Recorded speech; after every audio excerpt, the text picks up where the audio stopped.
As we look ahead to tomorrow, may have to deal with a round of storms and then more of that heat that we felt today. A couple of spots got up to 100 at the heat index. We got the heat index at least in the mid-90s in the forecast for tomorrow afternoon. First up, though, we'll have to see what that round of storms does to our environment. We've got excessive heat warnings and heat advisories across much of the Midwest into the south. And right around the edge of all that is where the storm track is located. Saw some storms from Iowa to Illinois earlier today. They avoided us, but because we're kind of right near that storm track, could result in several more chances for showers and storms later this week. All that heat and humidity helps get those storms fired up, and they could be on the strong end. So here's future track. By about 9 o'clock tomorrow, we've got a round of storms rolling into our backyard. Have to keep an eye out for possible severe weather in a couple spots. It'd be damaging winds and heavy rainfall, the main threats here.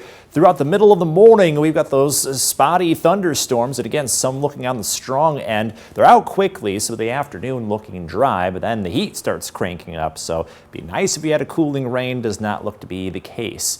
During those morning hours, we do sit at a 1 out of 5 risk for severe weather. Again, damaging winds and heavy rainfall, possibly leading to some flooding. Those are the main threats for tomorrow morning. Definitely tune in to meteorologist Claudia Olick in the morning. She'll let you know just how those storms are tracking as we start off the day. But don't let that hold you back from helping out to get some school supplies in the hands of students in need. We've got our Stuff the Bus school supplies drive campaign going on tomorrow. As you can see, a couple spots to donate those supplies.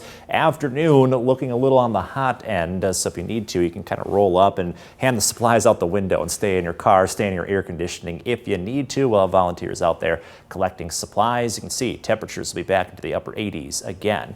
Then on Thursday, we repeat this process. Again, sitting at a 1 out of 5 risk for severe weather. So isolated damaging winds and flooding possible. You can see on future track that very early in the morning, we might get another one of these complexes of thunderstorms to roll through with possibility of heavy rain and some strong winds. That would be out early if this pans out, as future track is indicating. Might be long enough where we'll get the atmosphere to recharge with another chance for showers and storms later in the day. This repeats itself on Friday. And then we might finally be free of this pattern after a little stretch here where the heat index hits the mid-90s. So maybe down into the 80s by the time we get to Friday. That's short-lived, though. You can see we got a lot of sunshine coming this weekend, but temperatures are right back up again. Same with the feels-like conditions. In your most accurate 10-day forecast, temperatures look to relax next week. We could be back to the 70s for a few days, which may feel nice after a couple more days of this heat. We'll have to see how that all pans out in that 10-day forecast.